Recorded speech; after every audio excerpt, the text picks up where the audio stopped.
Bonjour et bienvenue dans Faut pas croire. Depuis plus d'une année, avec la pandémie et ses dizaines de milliers de morts, nous avons tous besoin d'être consolés. Alors comment pouvons-nous réussir à trouver du sens en cette période si difficile et comment faire pour vivre avec nos morts? Eh bien, ce sont les mots qui figurent en titre de votre dernier livre. Delphine Horviller, bonjour. Bonjour. Merci beaucoup d'être avec nous. Vous êtes rabbin, l'une des 4 femmes rabbins de France. Vous êtes aussi journaliste et philosophe. Et vous avez sorti il y a quelques semaines ce livre-ci, Vivre avec nos morts, chez Grasset, avec un très joli sous-titre, Petit traité de consolation. Delphine Horviller, qu'est-ce qui vous a donné envie de vous pencher sur cette question, sur cette vaste question de la mort? En fait, l'idée d'écrire sur la mort, elle a surgi pour moi bien avant la pandémie, qui bien sûr a donné une actualité, comme vous le disiez, particulière. Il se trouve que comme rabbin, je passe un temps considérable dans la maison des endeuillés, dans les cimetières, à accompagner les mourants. Et depuis des années, des amis me demandent, ou des proches, comment est-ce que tu fais pour vivre ces situations? Qu'est-ce que ça t'a appris sur la vie, sur la fin de vie? Et j'ai décidé de partager un peu de ces histoires en livrant un peu des éléments personnels. Oui, c'est un livre très personnel, Delphine Horviller. Je vous propose qu'on regarde un petit portrait de vous, mis en image par Emmanuel Tagna, et puis on revient juste après. Delphine Horviller, vous êtes née en 1974 à Nancy, dans une famille traditionnaliste. Votre grand-père avait une formation de rabbin. Votre famille maternelle est survivante de la Shoah. À 17 ans, vous partez à Jérusalem pour suivre des études de médecine. Durant cette période, vous êtes mannequin. Et comme vous aimez écrire, vous devenez journaliste à Paris pour le journal télévisé de France 2. Le projet de loi présenté aujourd'hui par le ministre de la Santé Bernard Kouchner va dans le sens de ce que réclament depuis plusieurs années des associations de malades. Vous avez 21 ans lorsque le Premier ministre israélien Yitzhak Rabin est assassiné par un juif extrémiste, opposé aux accords d'Oslo, signés avec les Palestiniens 2 ans plus tôt. Ce soir-là, vous comprenez que vous continuerez votre chemin autrement. Passionné par l'étude du Talmud, vous partez avec votre époux et votre premier enfant à New York, car la plupart des cours talmudiques en France sont fermés aux femmes. Vous étudiez au séminaire rabbinique libéral où vous recevez votre ordination en 2008. De retour à Paris, vous devenez rabbine du mouvement juif libéral de France. La France compte actuellement 4 femmes rabbins qui remettent en question un certain rapport à la tradition. Je crois qu'on vit dans une société où on reconnaît l'expertise des femmes dans tous les domaines. Les gens reconnaissent qu'ils peuvent aller voir une femme médecin, qu'ils peuvent avoir des femmes directrices de thèse, professeurs d'université, dans tous les métiers, quels qu'ils soient. Mais étrangement, la sphère religieuse reste le lieu où les femmes ont du mal à trouver leur place, ou plus exactement, où on a du mal à leur faire de la place. En 2013, vous publiez En tenue d'Ève, dans lequel vous livrez une lecture ouverte et courageuse des textes en faisant un vibrant éloge du féminin, loin du fondamentalisme qui menace l'interprétation des Écritures. En 2017, une conviction ressort de votre dialogue avec l'islamologue Rachid Benzine. Être héritier ne consiste pas à reproduire à l'identique ce qui a été reçu, mais à le renouveler. Confronté à la brutalité du deuil depuis le début de la pandémie, vous livrez dans votre dernier ouvrage « Vivre avec nos morts » une facette intime de votre mission, celle de retisser le lien entre les vivants et les morts. On y découvre notamment que le mot « cimetière » en hébreu se dit « maison de la vie » ou « maison des vivants ».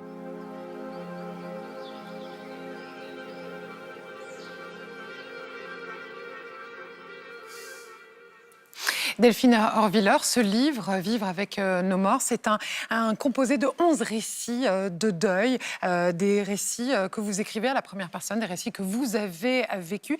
Est-ce que c'est l'un des rôles les plus importants d'un rabbin, d'accompagner ainsi les vivants face à la mort ? Oui, en tout cas, dans mon métier, j'ai l'impression que c'est ce qui me fait comprendre plus que n'importe quel autre moment la puissance des récits qui nous accompagnent. En fait, quand on est face au deuil, face à la mort, bien sûr, on se sent cassé, brisé, inconsolable.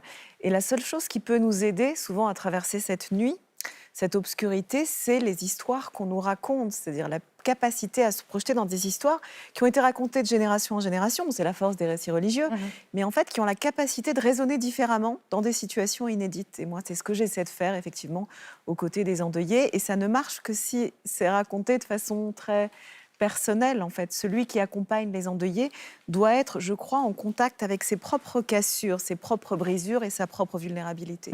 C'est aussi pour ça que ce livre-ci est le livre, c'est votre 7e livre, mais c'est peut-être le livre qui est le plus personnel. Vous vous livrez, vous racontez 11 histoires qui se sont déroulées, que vous avez vécues, notamment certaines qui vous touchent plus particulièrement. Vous vous livrez comme jamais. Pourquoi ?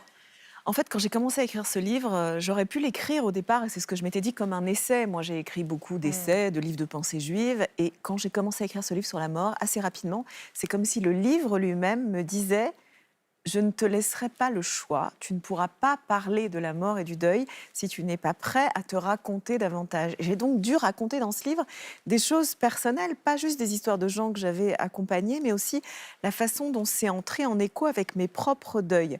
J'ai raconté des histoires dans ce livre que j'avais jamais racontées à personne et que je pensais ne jamais raconter. Comme par exemple Par exemple, l'histoire de ma propre confrontation avec la mort dans mon enfance, la façon dont j'ai pu sentir dans mon enfance que mon grand-père ou des personnalités un peu tutélaires dans ma vie m'avaient guidée, avaient ouvert des chemins pour moi vers une forme de religiosité.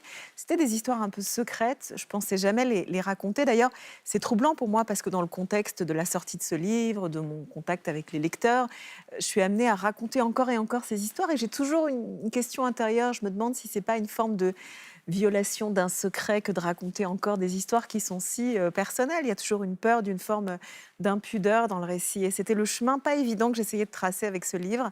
Raconter pour partager et essayer d'aider les autres, mais être sûre que j'en disais pas un peu trop sur moi ou sur les histoires que je racontais.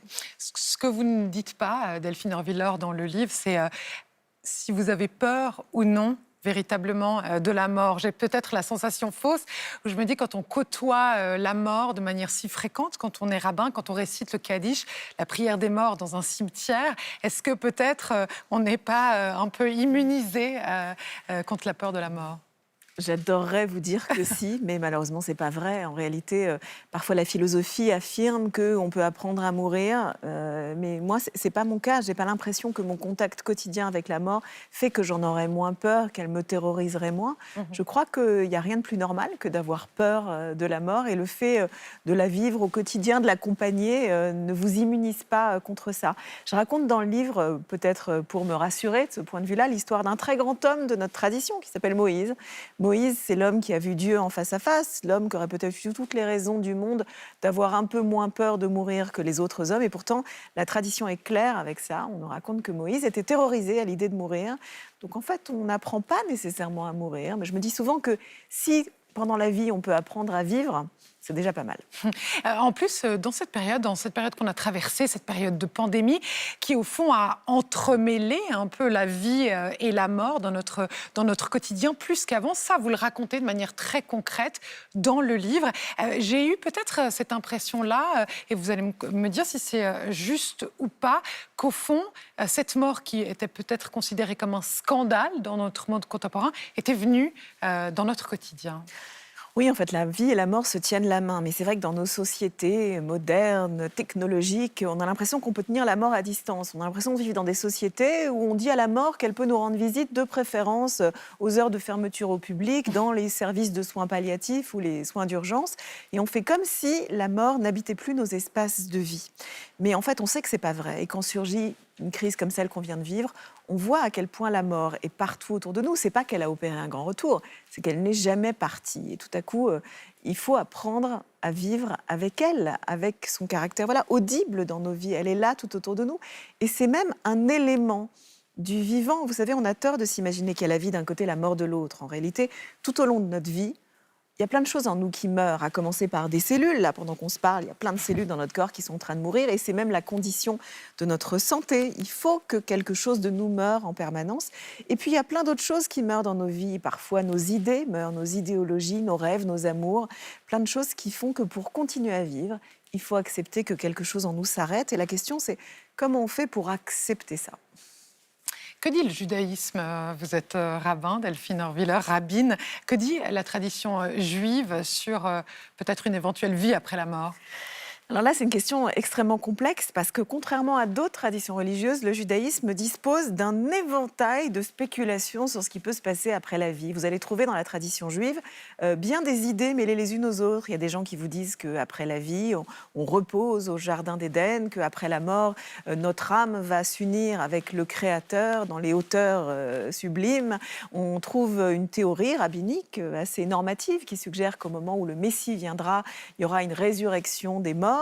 La mystique juive considère qu'il existe une forme de réincarnation. Et vous voyez, tous ces langages qui sont difficiles à concilier les uns avec les autres font partie d'un discours un peu polyphonique dans le judaïsme. On peut croire des choses très différentes. Il faut apprendre à vivre avec ces différentes possibilités de réponse. Il y a un terme que j'aime beaucoup, qui est dans la Bible, qui dit que lorsque les gens meurent, ils vont dans un lieu qui s'appelle le Sheol. Et on ne sait pas traduire ce terme en hébreu, si ce n'est que, étymologiquement, ce mot veut dire « question ». J'aime l'idée que, voilà, après la vie, quand on meurt, on tombe dans la question. On ne va pas dans la réponse, mais il y a une question. Elle reste ouverte, en tout cas, Delphine Orvilla. Une autre question que je vais me permettre de vous poser sur votre métier. Finalement, on apprend dans le livre aussi qu'un rabbin, pour vous, c'est un conteur. Et finalement, face à la mort, quand on se retrouve avec les vivants, eh bien, paradoxalement, les mots deviennent vains. Est-ce que c'est difficile de trouver sa place, de trouver du sens, de savoir comment faire ? Oui, c'est presque une mission impossible, à vrai dire, de trouver les mots face à la mort. Parce que le propre de la mort, c'est qu'elle échappe au langage. Et tout le monde en a fait ou fait malheureusement un jour l'expérience de ça. Quand vous entrez dans la maison des endeuillés, quand vous cherchez les mots, vous vous demandez ce que vous allez leur dire, vous vous rendez compte de la vacuité du langage, de l'incapacité à dire, voire de la maladresse. On a tous été témoins de ça, de mots complètement absurdes qu'on dit à des personnes endeuillées en pensant les consoler, et ça a un effet contre-productif. En fait, c'est très très dur de trouver le langage pour dire la mort, pour parler de la mort. Mais justement, parce que la mort échappe au langage, ce qu'il faut faire quand la mort surgit, me semble-t-il, c'est justement parler de la vie. Parler de l'attachement des personnes qui nous ont quittés aux vivants, de la sacralité de ce qu'ils ont vécu. Parler la vie, on sait faire. Parler la mort, on ne sait pas. Mais quand on raconte la vie, alors on tient encore un petit peu la mort à distance. Il y a cet exemple bouleversant d'un petit garçon qui a perdu son petit frère dans le livre et il vous demande où est-ce que je dois regarder ? Est-ce que je dois regarder le ciel comme mes parents me le disent pour parler à mon frère ? Ou est-ce que je dois regarder la terre dans laquelle il est enterré ? Qu'est-ce que vous lui avez répondu ? J'oublierai jamais effectivement cette confrontation avec cet enfant qui s'apprêtait à enterrer son petit frère et qui me racontait avec ses mots à lui si juste l'inconfort des adultes à lui raconter ce qui se passait, qui était de l'ordre de l'indicible. La mort d'un enfant, parmi toutes les morts qu'on peut être amené malheureusement à vivre, c'est vraiment l'absolu indicible. D'ailleurs, c'est intéressant, vous le voyez en français, quand on perd un parent, on est orphelin, quand on perd un conjoint, on est veuf ou veuve. Mais qu'est-ce qu'on est quand on perd un enfant ? Il n'y a même pas de mots pour le dire, ça n'existe pas. Et effectivement, cet enfant traduisait très bien la problématique de métaphore qu'on utilise face à la mort. Ses parents lui disaient « on va mettre ton petit frère en terre et il sera au ciel ». Alors lui, il me disait « mais faudrait choisir, il sera en bas ou il sera là-haut ». Et en fait, il était extrêmement important pour moi d'accompagner cet enfant et de lui faire sentir à quel point les adultes à ses côtés s'apprêtaient à être maladroits avec le langage. Mais pourtant, il devait nous faire confiance et savoir que malgré cette maladresse de langage, il ne serait pas seul et qu'on allait l'accompagner et que le souvenir de son frère serait à ses côtés et ferait que pour toute la vie, il allait être un grand frère. Vous avez accompagné ce petit garçon, vous avez accompagné des familles, des personnes que nous, on ne connaît pas, des inconnus pour nous, mais aussi des personnes célèbres, parmi lesquelles Marceline, Loridan Ivens et Simone Veil, deux figures du féminisme français, deux figures intellectuelles qui étaient comme deux faces d'une même médaille opposée. Je vous propose, Delphine Orviller, qu'on regarde quelques images d'elles et puis qu'on revienne juste après. Vivre avec nos morts regroupe 11 histoires d'enterrement, parmi elles celle de Marceline et Simone, les filles de Birkenau. Je voudrais tout d'abord vous faire partager une conviction de femme. Simone Veil d'abord, la femme juive déportée à Auschwitz-Birkenau à l'âge de 16 ans. Après avoir été une ministre de la Santé célèbre pour son combat pour l'avortement, elle devient la première présidente du Parlement européen en 1979. Elle a investi les plus hautes instances de la République française, non par amour de l'apparat, mais pour rappeler des vérités vécues dans sa chair. Présentez. À la demande de ses fils, vous réciterez, Delphine Orviller, avec le grand rabbin de France, un kaddish, la prière des morts, au cimetière du Montparnasse après ses obsèques nationales aux Invalides. Et puis, la seconde fille de Birkenau, c'est Marceline Loridan-Ivens, l'amie de Simone, recrachée elle aussi par les camps de la mort. Dans la vie, il faut avoir peur de rien. Si t'as peur, t'es foutu. Cinéaste et écrivaine aux cheveux rouges, c'était une indomptable, engagée et libre, sans Dieu ni maître.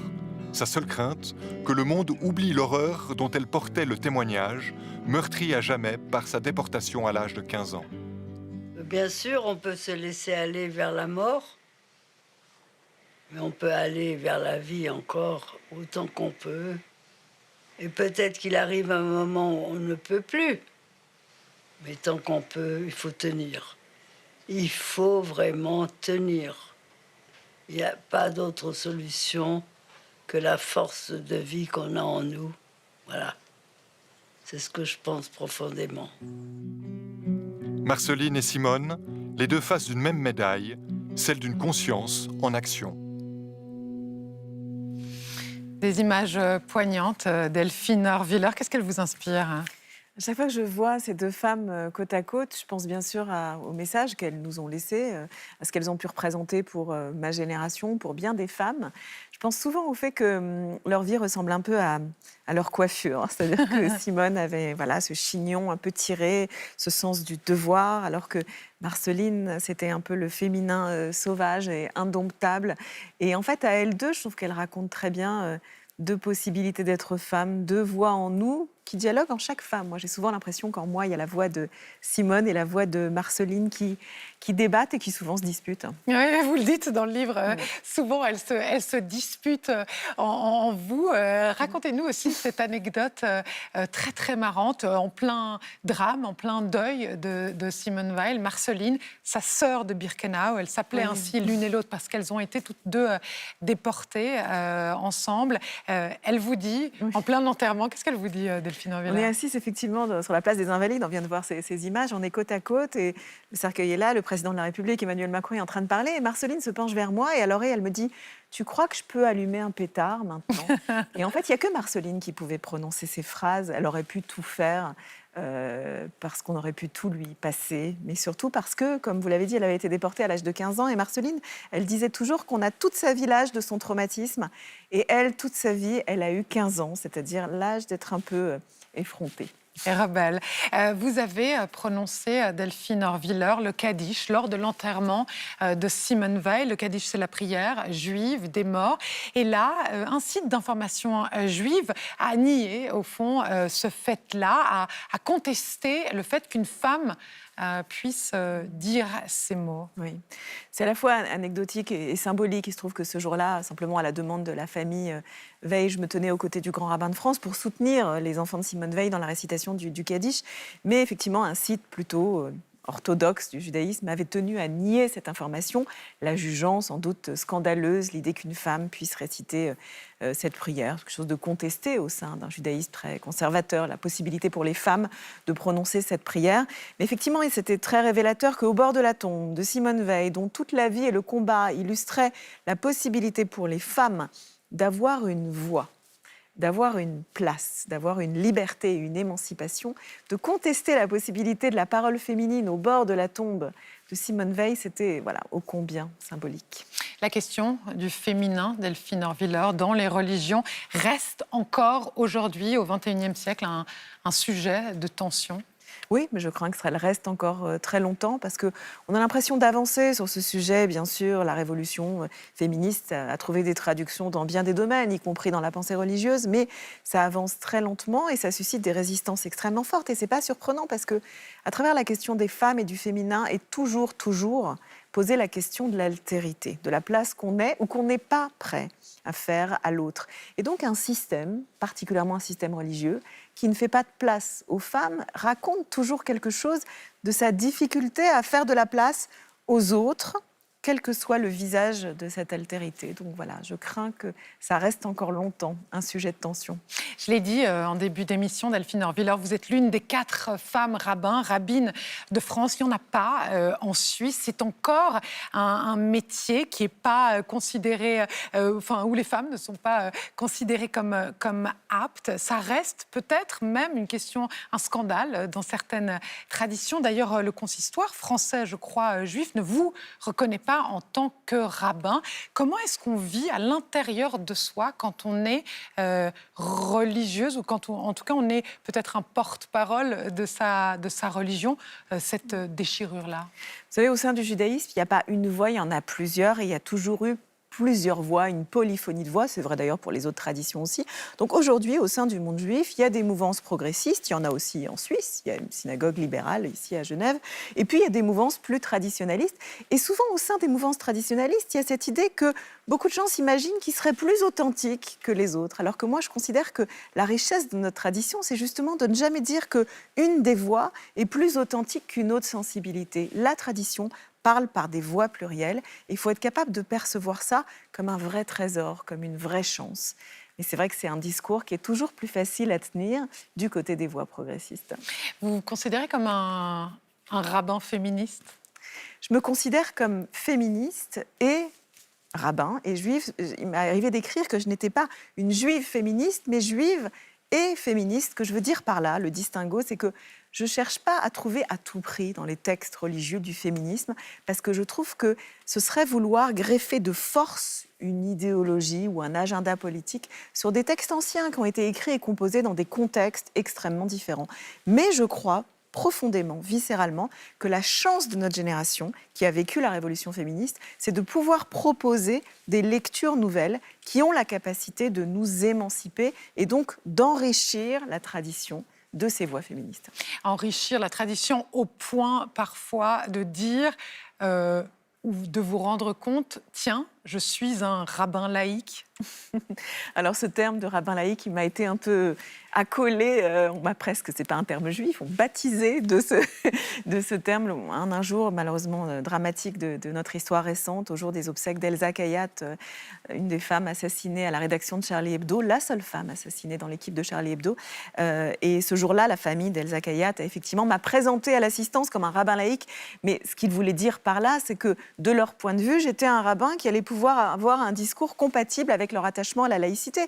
Et de fait, cet attachement viscéral, profond et je dirais même sacré à la laïcité fait partie de mon histoire. Et j'ai fini par revendiquer ce terme, entre guillemets, parce qu'il pose souvent, il fait sursauter les gens, mais je le revendique comme étant un attachement vraiment viscéral et profond et historique à la laïcité et à ce qu'elle nous permet. L'enseignement, la philosophie, vous êtes aussi philosophe, vous avez été journaliste. Est-ce que c'est la question de la foi qui vous a poussé à devenir rabbin ou c'était autre chose? Alors c'est toujours compliqué d'en parler parce que souvent quand on utilise le mot foi, il y a comme un petit malentendu dans ma tradition religieuse. Il se trouve que la tradition juive n'est pas centrée sur la foi, mais beaucoup, beaucoup plus sur le faire, sur une certaine façon d'être au monde. Voilà pourquoi il y a tellement de gens, tellement de juifs qui vous diront qu'ils sont très, très juifs et même qui pratiquent le judaïsme et pour qui la foi n'est pas si centrale. C'est vrai que c'est un terme avec lequel le judaïsme n'est pas si à l'aise que ça, comme si on avait du mal à le traduire. Donc voilà, mon attachement à ma tradition et mon engagement rabbinique a beaucoup à voir avec la sacralité du rapport au texte, à l'exégèse, la conscience qu'il existe un exercice sacré d'interprétation qu'on se transmet de génération en génération et qui a à voir avec une certaine façon d'être au monde, beaucoup plus qu'avec une croyance qu'on partagerait à chaque génération. Un exercice d'interprétation des textes qui, chez vous, est assez iconoclaste ou assez rebelle. Je me souviens d'un de vos livres dans lequel vous disiez finalement la traduction du mot côte, de la côte d'Adam, Ève qui est née de la côte d'Adam, au fond était une traduction pas tout à fait juste et on pouvait, selon vous, le traduire par à côté, ce qui changeait la face du monde. Ça aurait changé la civilisation dans laquelle on vit. Il se trouve que l'hébreu est polysémique, c'est-à-dire qu'en fait, un mot peut être traduit d'une façon ou d'une autre. Et ce mot en hébreu tsela, que presque toutes les Bibles traduisent comme la côte, la fameuse côte d'Adam dont serait tirée la femme, en fait, en hébreu, signifie plutôt à côté. Imaginez à quoi ressemblerait le monde dans lequel on vit si toutes les représentations d'Adam et Ève étaient un côte à côte, un face à face, et nous avaient épargné cette idée, voilà, d'un os que serait le féminin dans l'histoire. En français, on dit « il y a comme un os », eh ben, c'est nous. Parlons un petit peu de l'actualité. Vous le faites brièvement aussi dans votre livre, Delphine Orviller. Vous racontez qu'il y a 25 ans, vous étiez en Israël le jour de l'assassinat d'Yitzhak Rabin, Premier ministre à l'époque en faveur d'un processus de paix. Vous avez ces mots, c'est un assassinat qui a glissé le processus de paix dans son cercueil. Aujourd'hui, force est de constater que rien n'est plus vrai. Les tensions augmentent entre Israël et le Hamas. Comment est-ce que vous vous positionnez sur cette question-là aujourd'hui et faut-il se positionner? Alors, on l'a tous vécu d'une manière ou d'une autre, à quel point ce positionnement est devenu impossible, tant il est sujet de violence et d'échanges assez fou et hystérique, bien entendu, qu'on peut avoir un avis sur ce sujet, que chacun peut exprimer, chercher à comprendre ce dont il est question au Proche-Orient. Simplement, moi, je me méfie de toutes ces prises de position qui sont tellement nombreuses autour de nous et qui sont dans ce que j'appellerais une empathie exclusive pour un camp. Vous avez tellement de gens autour de vous qui sont dans une empathie absolue et exclusive pour un des deux camps, palestinien ou israélien, sans être capable de prendre en compte le drame que vivent l'un et l'autre. Et il est très difficile d'avoir une position mesurée quand on est au Proche-Orient, j'en ai fait l'expérience. Mais je pense que quand on est à des milliers de kilomètres de là, on a un devoir moral de ne pas faire partie du problème et d'être capable, justement parce qu'on est un peu plus loin, un peu à distance, d'avoir une position plus mesurée et plus empathique pour le drame que les uns et les autres sont en train de vivre. À quoi cette passion-là est due? Je pense qu'elle est due en partie au caractère absolument symbolique de cet affrontement, de ce conflit. On voit bien à quel point il déclenche les passions, que quand il est question de défendre les droits d'autres peuples à travers le monde, ça ne suscite pas du tout le même engouement. On l'a vu ces dernières années, les manifestations en faveur de, je sais pas, des victimes de drames ailleurs au Proche-Orient, en Syrie, des Ouïghours, en Asie, etc., ne suscitent pas du tout la même émotion. Il faut se poser la question effectivement de la valeur symbolique de ce conflit, la façon dont on l'investit émotionnellement et de quelle manière ça nous aveugle dans notre capacité à distance, à percevoir les enjeux du conflit qui, vous savez, chacun se renvoie en permanence la culpabilité en disant « c'est l'autre qui a commencé ». Je ne suis pas sûre qu'on arrive où que ce soit en étant uniquement dans un discours de renvoi de culpabilité au camp adverse. Merci Delphine Orviller, merci d'être venue sur notre plateau. Quant à vous, eh bien, si vous voulez réagir à cette émission, vous pouvez le faire sur nos réseaux sociaux ou à l'adresse fautpascroire@rts.ch.